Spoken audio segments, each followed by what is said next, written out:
Hello everyone, welcome to proxy Gyan. मेरा नाम शबाज है दोस्तों। उम्मीद करता हूँ आप सब अच्छे होंगे। तो आज जो हमारा इम्पोर्टेंट टॉपिक रहेगा वो एनवायरनमेंट को रिलेटेड रहेगा दोस्तों। जी हाँ, क्योंकि आपने सुना होगा ग्रीन न्यू डील के बारे में, जो कि यूएस के जो प्रेसिडेंट हैं उसमें हाल ही में इन्होंने साइन की थी इस डील के बारे में। तो अभी ऐसा माना जा रहा है कि जो पैकेज इन्होंने रिलीज़ किया है $2 ट्रिलियन का, वो आगे चलकर इसको सफिशिएंट नहीं होगा, क्योंकि अभी जो इसका कॉस्ट है ग्रीन न्यू डील का, इसका अभी एस्टिमेट नहीं किया गया है। तो कल जाकर कुछ कॉस्ट बढ़ भी सकता है इसका, बट एनी हाउ ये आप बातें आपको अभी तक समझ में नहीं आई होंगी। मैं आपको इसका बेसिक्स से बताऊंगा, what is green new deal और बाइडन वर्सेस जीएनडी क्या है, क्या इशू चलते आ रहा है अभी। तो आज ही का न्यूज़ आर्टिकल है, तो वेरी इंपॉर्टेंट टॉपिक है दोस्तों, रिलेटेड टू जीएस पेपर 3। अगर आप देखें उसमें आपको ज़्यादातर इसमें क्रिटिकल एनालिसिस के बारे में क्वेश्चंस पूछ सकते हैं। तो चलिए फ्रॉम बेसिक से मैं आपको पढ़ाता हूँ, सारा कुछ क्लियर हो जाएगा आपको एक ही लेक्चर में। तो आगे बढ़ते हैं। और बेसिकली जो मेन फोकस किया गया है इसके ग्रीन न्यू डील पे, वो इम्पॉर्टेंट जो है हमारा ग्रीन एनर्जी के ऊपर फोकस किया गया था दोस्तों। क्योंकि जिस तरह से जो क्लाइमेट जो टेम्परेचर है हमारे अर्थ का बढ़ता जा रहा है, तो उसके ऊपर फोकस करते हुए जितने भी इंफ्रास्ट्रक्चर है वो क्लीन एनर्जी की तरफ बताया जा रहा है। ओके, तो इसीलिए इसका टॉपिक जो है ग्रीन न्यू डील रखा गया है। तो आगे मैं इन डिटेल आपको बताऊंगा। तो चलिए आगे बढ़ने से पहले मैं आपको एक छोटा सा रिमाइंडर देना चाहता हूं कि अगर आपको कोई भी डाउट हो, ओके, पहले ये वीडियो देख लीजिए, उसके बाद मैं आपको थोड़े बहुत बता देता हूँ। हाय, दिस इज वेरोनिका। अब आप मेरे साथ 1-on-1 जूम सेशन बुक कर सकते हैं कॉम्पिटिटिव एग्जाम काउंसलिंग के लिए। जिस तरह आपके बहुत सवाल रहते हैं कि कॉम्पिटिटिव एग्जाम्स के लिए क्या ऑप्शनल लिया जाए, आंसर राइटिंग कैसे किया जाए, उसके लिए मैं आपको काउंसलिंग दूंगी आपके पर्सनल स्ट्रेंथ्स और वीकनेस पे based. So see you there only on proxygyan.com। Thank you. तो जैसा कि आप सभी लोगों ने देखा, हमारे जो एक्सपर्ट एजुकेटर है वेरोनिका जी, उनके ज़रिए से आपको एग्जामिनेशन काउंसलिंग दी जाएगी। आप हमारा वेबसाइट है www.proxygyan.com, वहाँ पे विजिट कीजिए, सारे डिटेल्स आपको मिल जाएंगे। अपने टाइम और रिक्वायरमेंट के हिसाब से आप अपने सेशन को बुक कर सकते हैं दोस्तों। ओके, तो चलिए आज का लेक्चर हम शुरू करते हैं। तो लास्ट मंथ अगर आप देखेंगे तो यूएस के जो प्रेसिडेंट है जो बाइडन, इन्होंने 2 ट्रिलियन इंफ्रास्ट्रक्चर प्लान एक अनवील किया था। हमने मनोरमा जो हमारी प्लेलिस्ट बुक थी उसमें भी हमने इसके बारे में जिक्र किया था, right, in the category of economics. तो इनका मतलब ये है, इस पैकेज को निकालने का मकसद ये है कि वो क्लाइमेट चेंज को लड़ सकें और साथ ही साथ कई सारे न्यू जॉब्स को बना सके इन अमेरिका। ओके, उसके तहत आपको बाई न्यू अमेरिकन कैंपेन भी निकाला गया था। जिस तरह से हमारे जो मोदी जी हैं वो आत्मनिर्भर भारत यानी वोकल फॉर लोकल, तो इसी तरह अमेरिका ने भी एक कैंपेन शुरू किया है, उसका नाम है बाय अमेरिकन कैंपेन। ओके, जिसमें लोकल गुड्स खरीदे जाएंगे। इसी टाइम पे उसको भी लाया गया था। बट एनी हाउ, आज हमारा जो टॉपिक है we are going to strictly discussed about this green new deal. दूसरे टॉपिक में हम डाइवर्ट नहीं होंगे। तो 2 ट्रिलियन इंफ्रास्ट्रक्चर प्लान जो निकाला गया था, तो अभी ये माना जा रहा है कि जो इसका प्राइस होने वाला है, इसका जो कॉस्ट होने वाला है, वो उससे ज़्यादा बढ़ सकता है। क्योंकि जैसे कि आप सभी लोग जानते हैं कि जो नेट ज़ीरो अमेरिका जो अचीव करने का टारगेट रखा है अभी, वो 2030 है, यानी सिर्फ 9 ईयर्स में ये लोग अचीव करने वाले हैं as per green new deal. But जो बाइडन जो लेकर आए हैं पॉलिसी, जब इन्होंने अपने जो इलेक्शन कैंपेन में, उनकी प्रेसिडेंसी कैंपेन में कहा था कि उनका जो टारगेट है वो 2050 है, यानी 2050 तक ये सारे अमेरिका को नेट ज़ीरो कार्बन करेंगे। बट ये नहीं हो, चलिए देखते हैं क्या होता है। अभी इसका जो रेजोल्यूशन है वो अभी लाने वाले हैं दोस्तों वहाँ के हाउस में। जिस तरह हमारा पार्लियामेंट रहता है उसी तरह उनके हाउस में रेजोल्यूशन अभी पास करने वाले हैं। तो एक्चुअली जो अभी कई सारे लेटेस्ट वर्जन ये लोग इंट्रोड्यूस करने वाले हैं। क्योंकि देखिए ग्रीन न्यू डील जो है, जो फ्रैंकलिन डी रूजवेल्ट है प्रेसिडेंट हमारे यूएस के, उनके ज़माने में इस डील को लाया गया था। तो कई सारे चेंजेस करना अभी बाकी है। तो इसीलिए latest version of GND is expected to be reintroduced. Okay, US Congress में भी इसे री इंट्रोड्यूस किया जाएगा आने वाले कुछ दिनों में। अगर कोई भी चेंजेस होते हैं तो उसके ऊपर भी हम वीडियो बनाएंगे। ओके, और उसके ऊपर भी मैं आपको एक्सप्लेनेशन प्रोवाइड करूंगा, तब जाकर आपको क्लियरली समझ में आ जाएगा। तो इस बार इन्होंने जो नया रेजोल्यूशन लाने की बात की है, तो इस बार इन्होंने 2 कैटेगरीज भी ऐड करने की सोचा है, एक वाटर पोल्यूशन और air pollution in low income economies. Okay, जितने भी लो इनकम इकोनॉमीज हैं उनका जो वाटर पोल्यूशन है, उनका जो एयर पोल्यूशन है, उसको एड्रेस करने के लिए इस बार इस रेजोल्यूशन को ऐड किया जा रहा है। बट एनी हाउ, अभी तक इसको लाया नहीं गया है। जब लाएगा तो we will also bring another lecture for you. So what is green new deal, this is a basics. Okay, तो यहाँ से आपको धीरे धीरे धीरे धीरे सारे पॉइंट समझ में आ रहे होंगे कि देखिए, in response to the great depression, great depression आपको हुआ था राइट 1929 से लेकर 1939 तक 10 साल के पीरियड में जो अमेरिका की जो हालत थी वो बहुत ही कमज़ोर हो चुकी थी। मतलब वहाँ के सारे लोग जो है हिल चुके थे। ग्रेट डिप्रेशन की वजह से कई सारी इकोनॉमी डाउन टर्न हो चुकी थी। नेक्स्ट बैंक्स फेल होते जा रहे थे, जॉब्स, अनएम्प्लॉयमेंट, सिविल वार तक हो चुकी थी वहाँ तक राइट। तो इस ग्रेट डिप्रेशन को ओवरकम करने के लिए जब उस ज़माने के जो उस टाइम के जो प्रेसिडेंट थे फ्रैंकलिन डी रूजवेल्ट, इन्होंने इस डील को निकाला था दोस्तों। बेसिकली इसका मकसद क्या था? सोशल और इकोनॉमिक रिफॉर्म्स करना। ओके, क्योंकि वहाँ की जो उस वक्त जो इकोनॉमिक की जो परिस्थिति थी वो बहुत ही बैड थी। Okay, it was in very bad situation. उसको रिवाइव करना था, बैंक्स को वापस लाना था राइट, इंफ्रास्ट्रक्चर को डेवलप करना था। कई सारे अनएम्प्लॉयमेंट हो गए थे वहाँ के लोग। तो उन सारे चीज़ों को जो है फोकस करते हुए इन्होंने एक न्यू डील को प्रपोज किया था। उसका नाम इन्होंने रखा, ओके, न्यू डील था एक्चुअली। उसके बाद आगे चलकर इसको renewable energy, resource efficiency, climate change के पार्टिकल्स ऐड कर दिए गए राइट। तो उसमें ज़्यादा इन्वेस्टमेंट किया गया, तो ग्रीन उसको ऐड कर दिया गया है राइट। एनी हाउ बेसिक मकसद जो है सोशल एंड इकोनॉमिक रिफॉर्म्स और पब्लिक वर्क्स प्रोजेक्ट को डेवलप करने के लिए इसको लाया गया था। उसके बाद उस यहाँ से इंस्पिरेशन लेते हुए ग्रीन न्यू डील फॉर्म किया गया था, ताकि हम इकोनॉमिक के साथ साथ हमारा क्लाइमेट का भी हम ध्यान रखेंगे, रिन्यूएबल एनर्जी का भी हम ध्यान रखेंगे राइट। जितनी भी हमारी एफिशिएंसी है उसको मैक्सिमम यूज़ किया जाए। ओके, ताकि आने वाले फ्यूचर में इस तरह के जो घटनाएं हैं, जैसे कि अर्थ का जो टेम्परेचर इंक्रीज़ हो गया है उसको रिड्यूस करना है, तो इस सारे चीज़ों को हम रोक सकते हैं। इसीलिए न्यू डील की जगह आगे इसको ग्रीन लगा दिया गया है। क्लियर हो गया आपको? तो चलिए वन बाय वन इसके इंपॉर्टेंट ऑब्जेक्टिव्स को हम डिस्कस करते हैं। पहला जो इंपॉर्टेंट ऑब्जेक्टिव है कि इस डील से यूएस ये चाहता है कि एक क्लीन रिन्यूएबल एनर्जी फॉर्म हो, ओके, और जीरो एमिशन एनर्जी हो, जिसका टारगेट भी इन्होंने फिक्स किया है 2030 तक। जितने भी जो इनका इंफ्रास्ट्रक्चर है, एक ग्रीन इंफ्रास्ट्रक्चर डेवलप किया जाए, और जितने भी जो फैक्ट्रीज ये लोग पोल्यूशन रिलीज़ करते हैं पर डे उसको रिड्यूस किया जाए। और रिड्यूस करते करते 2030 तक ये लोग चाहते हैं कि ज़ीरो एमिशन हो। ओके, यानी इलेक्ट्रिक व्हीकल्स को ये लोग प्रमोट करेंगे। कई सारे इसके पॉइंट्स हैं, एजेंडास है। और उसके साथ साथ ये लोग रेशियल और इकोनॉमिक जस्टिस को भी फोकस कर रहे हैं दोस्तों। देखिए, रेशियल एक ऐसा मुद्दा है अमेरिका में, क्योंकि हर बार अगर कोई भी छोटी सी घटना हो जाए तो रेशियल सामने आ जाता है। ओके, क्योंकि आपने देखा होगा जॉर्ज फ्लॉयड जी को किस तरह से मारा गया था एक पुलिस ऑफिसर के द्वारा राइट। डेरिक चाविन उसका नाम था, उसके अभी ट्रायल भी शुरू हो चुके हैं राइट। किस तरह से एक ब्लैक फैमिली के खिलाफ एक डिस्क्रिमिनेट किए जा रहे हैं राइट, उनके खिलाफ जो है भेदभाव किया जा रहा है, उनके फैमिलीज़ के खिलाफ भी भेदभाव किया जा रहा है। तो एक रेशियल एक ज़माने से वहाँ पे मुद्दा चलता आ रहा है, तो उसको भी एड्रेस करना एक वेरी इंपॉर्टेंट, जैसा कि आप क्लाइमेट चेंज को इंपॉर्टेंट समझते हैं, इसी तरह इक्वल इंपॉर्टेंस ये लोग रेशियल डिस्क्रिमिनेशन को भी देते हैं। और इकोनॉमिक जस्टिस ऑब्वियसली, जिस तरह से कोविड-19 पैंडमिक अगर आप देखेंगे तो वहाँ की जो एम्प्लॉयमेंट का जो स्टेज था अमेरिका में वो पूरा हल चुका है। ओके, कई सारे जो लोकल्स थे वो अनएम्प्लॉयड हो चुके हैं, और यहाँ से जो इंडिया से कई सारे कंट्री से जो स्टूडेंट्स पढ़ने जाते हैं वही आस में जाते हैं, वही उम्मीद में जाते हैं कि उनको जॉब मिल जाएगी। उनको भी वो भी जॉबलेस हो गए वहाँ पे जाकर। उनकी इकोनॉमिक्स परिस्थिति, जो उनके जो सोशल फैक्टर है राइट, उनको भी जो है कुछ ना कुछ करना पड़ेगा। ओके, जैसे कि आप सभी लोग जानते हैं किस तरह से डोनाल्ड ट्रंप जी ने H1B वीज़ा पर भी रोक लगा दी गई थी राइट, ताकि लोकल्स को लोग ज़्यादा फोकस कर सके। इस बार जो बाइडेन ने उस पर हटा दिया, रिवोक कर दिया गया है। ओके, तो लेट्स मूव ऑन। नेक्स्ट इनका मेन ऑब्जेक्टिव ये है कि जो अर्थ का जो टेम्परेचर है 1.5 डिग्री, उसको भी मेंटेन किया जाए या उससे कम किया जाए। ओके, जैसे कि आप सभी लोग जानते हैं IPCC right, inter governmental panel on climate change जो हुआ था राइट, पेरिस क्लाइमेट डील जो हमने साइन की थी, तो उसमें ये टारगेट कहा गया था कि जो अर्थ का जो टेम्परेचर है 1.5 डिग्री से ज़्यादा हम बढ़ने नहीं देंगे। अगर उससे ज़्यादा अगर बढ़ने लग गया तो कई सारे जो आइलैंड्स हैं वो तबाह हो जाएंगे, डूब जाएंगे पानी में, सी लेवल इंक्रीज हो जाएगा, ग्लेशियर्स पिघल जाएंगे, कई सारे इफेक्ट्स हो सकते हैं। ओके, तो 2030 तक नेट ज़ीरो एमिशन लाने के इसमें इन्होंने ऑब्जेक्टिव बनाया है। बट एनी हाउ उसको किस तरह से अप्रोच करें वो कॉन्क्रीट प्लान नहीं है दोस्तों इनके पास। ओके, तो गोल तो डिसाइड कर लिया बट स्ट्रैटेजी नहीं है।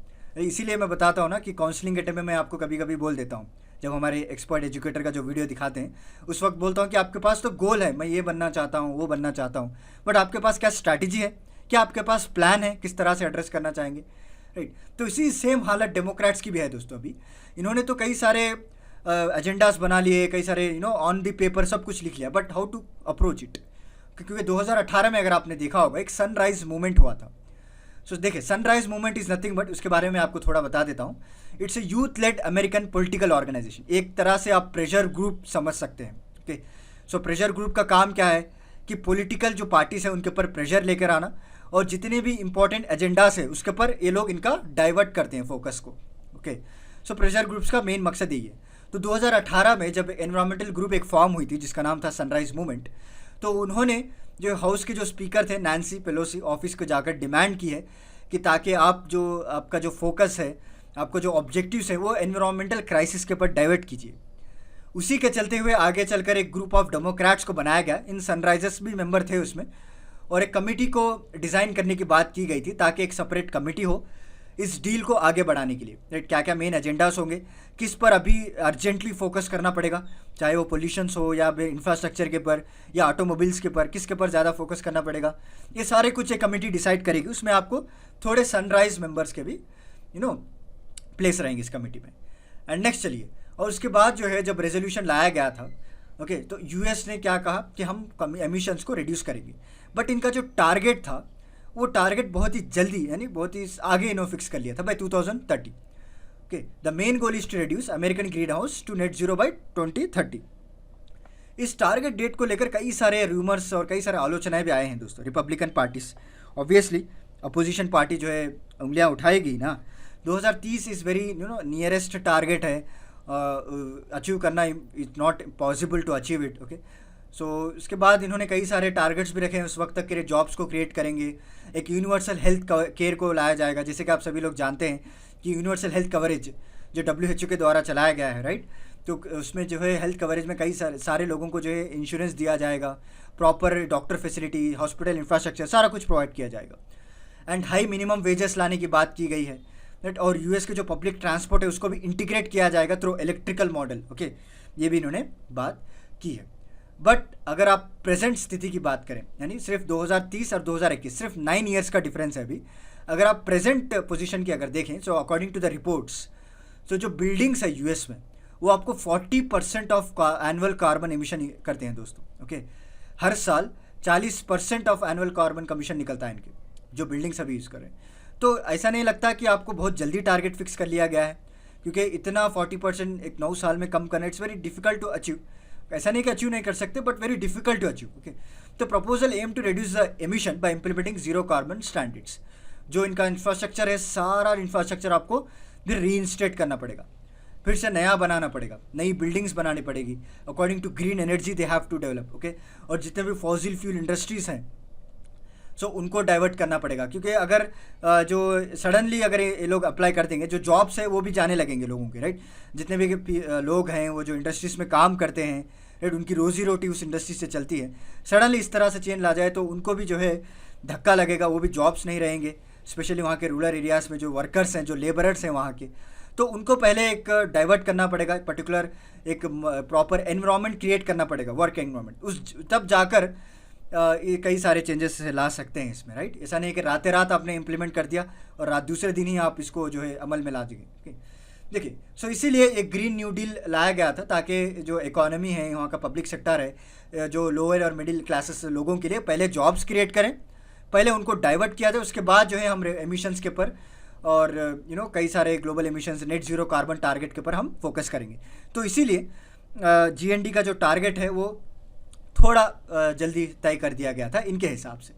तो इस डील को लेकर रिस्पांस क्या है दोस्तों? देखिए, मिक्स्ड रिस्पांस है। ओके, ऐसा नहीं कि अपोजिशन ही सिर्फ बात कर रही है इसके खिलाफ, बट कई सारे डेमोक्रेटिक के लोगों भी इसके खिलाफ हैं। ओके, जो अपोजिशन का कहना है कि ये डील जो है रिडिकुलस है। ओके, और डेमोक्रेटिक के जो लोगों, जो रूलिंग पार्टी है, उनका भी थोड़े लोगों का जो है एक अनईजी कमेंट्स आए हैं, क्योंकि आप जो टारगेट फिक्स कर रहे हैं, we can not achieve the target. अगर उस तरह से अगर हम टारगेट को क्रॉस कर देंगे तो हमारा जो एग्जाम्पल रहा है आज तक दुनिया में, तो वो हम उसको खो देंगे, राइट। एक बैड इंप्रेशन फॉर्म हो जाएगा एक इंटरनेशनल कम्युनिटी में कि इस तरह से यूएस ने एक टारगेट फॉर्म किया गया था बट उसको अचीव नहीं कर पाए। बट उसके बाद जो है मोर रेशनली जो क्रिटिक्स बताते हैं कि 2030 जो टू ऑप्टिमिस्टिक है, अगर आप इसको अचीव करना चाहते हैं तो at least you have to increase to 2045 और 2050। तो यहाँ तक आपको एटलीस्ट फोकस करना पड़ेगा। और फाइनेंस की बात इन्होंने की है। ऑब्वियसली ये सारी चीज़ों के लिए करने के लिए तो फाइनेंस चाहिए, फंडिंग चाहिए, इन्वेस्टमेंट चाहिए, राइट। अब जो बाइडन जो है जो पैकेज ला रहे हैं, तो उन्होंने कहा है कि ये टैक्स को इंक्रीज़ कर देंगे, राइट। तो लोगों पर बर्डन पड़ेगा और जितना भी रेवेन्यू आ रहा है उसका जो परसेंटेज है वो भी बढ़ा दिया जाएगा। तो इस तरह से कई सारे क्रिटिक्स उठे गए हैं ड्यू टू अपोजिशन पार्टी। तो अब चलिए मुद्दे की बात करते हैं, बाइडन वर्सेस जीएनडी। ओके, जो बाइडन और ग्रीन न्यू डील, इनके दो विचार, बाइडन के क्या विचार हैं इस जीएनडी को लेकर, मैं आपको इसमें बताता हूँ। तो पहली बात, अगर आपने देखा होगा तो जो बाइडन ने जो प्रेसिडेंशियल जो डिबेट चल रहा था, इलेक्शन कैंपेन चल रहे थे, तो उन्होंने कभी भी खुला जो है ग्रीन न्यू डील के बारे में कभी सपोर्ट नहीं किया। हाँ, ये कहा है कि हम पेरिस क्लाइमेट को ज्वाइन हो जाएंगे, राइट, WHO को हम वापस से ज्वाइन हो जाएंगे, कई सारे ऐसे रिवोक करने की बात की गई है, बट ग्रीन न्यू डील के बारे में डायरेक्टली कोई स्टेटमेंट पास नहीं किया। ओके, तो ऐसा कहना है कि अभी जो इसका जो एस्टिमेट कॉस्ट है वो भी बाहर नहीं आया है, और जो बाइडन का जो 2 ट्रिलियन इंफ्रास्ट्रक्चर का जो प्रोजेक्ट है, ग्रीन इंफ्रास्ट्रक्चर, शायद उससे भी ज़्यादा हो सकता है, कि पता नहीं ग्राउंड रियलिटी क्या होती है, उससे भी ज़्यादा हो सकता है। तो उसको हासिल करने के लिए, जैसे मैंने आपको अभी बताया, राइट, तो ये जो $2 ट्रिलियन पैकेज है वो 8 साल तक स्पेंड किया जाएगा दोस्तों। ओके, 8 साल तक स्पेंड किया जाएगा, और इसीलिए इसको अचीव करने के लिए बाइडन साहब ने टैक्स को इंक्रीज़ कर दिया, टैक्स रेवेन्यूज़ को इंक्रीज़ कर दिया 15 सालों तक। तो लोगों पर अभी बर्डन पड़ने वाला है इस तरह, राइट। और इनका जो टारगेट रखा गया है फॉर नेट जीरो कार्बन, वो 2050 ही है। ओके, सो जो बाइडन जो अपने स्पीचेस में कहते आ रहे थे, उनका जो टारगेट है वो 2050 तक ही करेंगे by net zero. But any how, जो जीएनडी में जो टारगेट सेट किया गया था 2030 है। तो यहाँ पे आपको दो संभावना, दो क्लैशेस आ गए। तो आगे जब ये नया रेजोल्यूशन लाया जाएगा, जब कांग्रेस हाउस में जो पास किया जाएगा, तो देखते हैं क्या इसका टारगेट फिर बढ़ाया जाता है या उसी को फिक्स किया जाता है, लेट्स सी। और ये बिल का ये भी जो है एम है कि क्लाइमेट कंजर्वेशन कॉर्प्स, एक कमेटी को फॉर्म किया जाएगा, जिसका मेन काम ये है कि पब्लिक लैंड्स को कंजर्व करें। ओके, और यूएस का जो इलेक्ट्रिकल व्हीकल मार्केट है उसको भी ये लोग एलॉबरेट करना चाहते हैं, एक्सपोर्ट करना चाहते हैं, इसका जो मार्केट है उसको ग्रोथ लाना चाहते हैं, क्योंकि आप सभी लोग जानते हैं अभी आने वाले कुछ दिनों में सारा मार्केट जो है इलेक्ट्रिकल में बदलने वाला है। सारे कंट्रीज जो है ग्लोबल एमिशंस को रिड्यूस करने में लगे। इवन इंडिया की बात कर लिया तो इंडिया में अगर आपने देखा होगा तो फेम स्कीम आई थी, राइट, फेम स्कीम, फेज़ 2 भी लाया गया था, ताकि ये लोग जो है इंसेंटिव्स प्रोवाइड करते हैं कई सारे कंपनीज़ को, ताकि ज़्यादा से ज़्यादा इलेक्ट्रिक व्हीकल का प्रोडक्शन हो, और लोगों को जो है टैक्स एग्जम्पशन दिया जाता है, आरटीओ का जो रोड टैक्स है उसमें एग्जम्पशन दिया जाता है, ताकि लोग ज़्यादा से ज़्यादा खरीद सकें। इसी तरह यहाँ यूएस में भी इलेक्ट्रिकल व्हीकल मार्केट के ऊपर ज़्यादा फोकस कर रहे हैं। तो लेट्स सी क्या होता है आगे चलकर। तो अभी उसके बाद इन्होंने इस पैकेज में ये भी इंक्लूड किया है कि R&D पे ज़्यादा फोकस किया जाएगा, क्योंकि आप सभी लोग जानते हैं कि पैंडमिक की वजह से हमारी R&D कितना इम्पॉर्टेंट है वो टाइमलाइन में आ चुकी है अभी, राइट। तो R&D में ज़्यादा पैसा डाला जाएगा, और न्यू वर्कफोर्स ये लोग बनाने वाले हैं इस रेजोल्यूशन में, राइट, और ज़्यादा से ज़्यादा एम्प्लॉयमेंट क्रिएट करेंगे, एम्प्लॉयमेंट बेनिफिट्स होगा, और यूनिवर्सल हेल्थ केयर की भी बात की है। तो जब ये नया रेजोल्यूशन जो बन के तैयार हो जाएगा उसके पर भी पॉसिबल मैं वीडियो लेकर आऊँगा। ओके, अभी तक तो आपको बेसिक्स सारे क्लियर हो गए होंगे। ग्रीन न्यू डील क्या है, कहाँ से स्टार्ट हुआ था, किससे इंस्पिरेशन लाए गए थे, और डेट्स को लेकर जो दो संभावना थी वो भी मैंने आपको बता दी। जो बाइडन के क्या विचार हैं, उन्होंने अपने इलेक्शन कैंपेन में क्या कहा था, सारा कुछ हमने पढ़ लिया। अब चलिए फ्यूचर की बात करते हैं। तो आगे चलकर किस तरह से इस डील को हैंडल करने वाले हैं, इस डील को किस तरह का मोड मिलेगा। तो अगर आप फ्यूचर की बात करें तो कई सारे क्लाइमेट एक्टिविटिस्ट हैं, एनवायरमेंटलिस्ट हैं, जो गवर्नमेंट के ऊपर प्रेशर ला रहे हैं दोस्तों। उसमें जो फेमस नाम है आपने देखा होगा, मिस ग्रेटा थुनबर्ग। ओके, तो इन्होंने एक बाइकॉट मूवमेंट भी निकाला था, स्कूल बाइकॉट मूवमेंट, जो कई सारे कंट्रीज़ में इंस्पायर्ड हुए हैं लोगों, Netherlands, Belgium, Germany, Sweden, Australia, कई सारे कंट्रीज़ में ये लोग इंस्पायर करें, राइट। गवर्नमेंट के ऊपर प्रेशर बनाया गया कि आप जो है एनवायरनमेंट के ऊपर ज़्यादा फोकस करें, राइट। जो भी फॉसिल फ्यूल इंडस्ट्रीज है उसे धीरे धीरे कम करते हैं। ऐसा नहीं कि आप एकदम से निकाल दोगे, धीरे धीरे आप कम कर सकते हैं उसको, राइट। और जितने भी क्लाइमेट चेंजेस हैं उसको डील करने के कई सारे पॉलिसीज़ लेकर आए। तो आगे चलकर बस यही कहना चाहता हूँ मैं कि ये जो काम है सिर्फ पॉलिटिशियन का नहीं है या पर्टिकुलर पार्टी का नहीं है दोस्तों। आज डेमोक्रेटिक पार्टी रूल कर रही है यूएस में, न जाने कल 5 साल के बाद क्या हो, रिपब्लिकन आ जाए, फिर उन्होंने कोई स्क्रैप कर दिया या कुछ भी कर दिया, राइट। तो ये जो डील है, ये जो क्लाइमेट चेंज का जो इशू है, ये हम सब लोगों को मिलकर करना है। ओके, सो इसमें आपको बिजनेसमैन आएगा, पॉलिटिशियन आएगा, कॉमन पीपल आएगा, इंडिविजुअल आएगा, लेबर आएगा, वर्कर आएगा, हर एवरीबॉडी विल कम, जब सारा लोगों का कंट्रीब्यूशन रहेगा, जो क्लाइमेट एक्टिविटीज़ हैं, जो प्रेशर ग्रुप्स हैं, उनका भी अगर कंट्रीब्यूशन रहेगा, तब जाकर कोई भी चेंजेस हम कर सकते हैं। ओके, तो इस तरह से अगर रैपिडली अगर आप करना चाहते हैं, then you have to come up with the more policies, then you have to come up with the more policies, government policies को लेकर, इंसेंटिव्स को लेकर इनकरेजमेंट करना लोगों को, जब जाकर इस डील को हम इम्प्लीमेंट होते हुए देख सकते हैं। So this is about today's lecture दोस्तों। उम्मीद करता हूँ आपको क्लियरली समझ में आ गया होगा। मैंने सारे फैक्ट्स, सारे डिटेल्स आपको ओपनली बता दिए हैं। तो आपके भी कोई डाउट्स हों या कोई भी आप थिंक कर रहे हैं या फिर कोई भी आपके माइंड में थॉट्स हैं, तो हमारे कमेंट सेक्शन में लिख के बताइए। It's very helpful for us to improve. Okay, तो चलिए फिर मिलता हूँ मैं आपको अगले लेक्चर के साथ, कुछ इंटरेस्टिंग टॉपिक के साथ। तब तक के लिए धन्यवाद दोस्तों।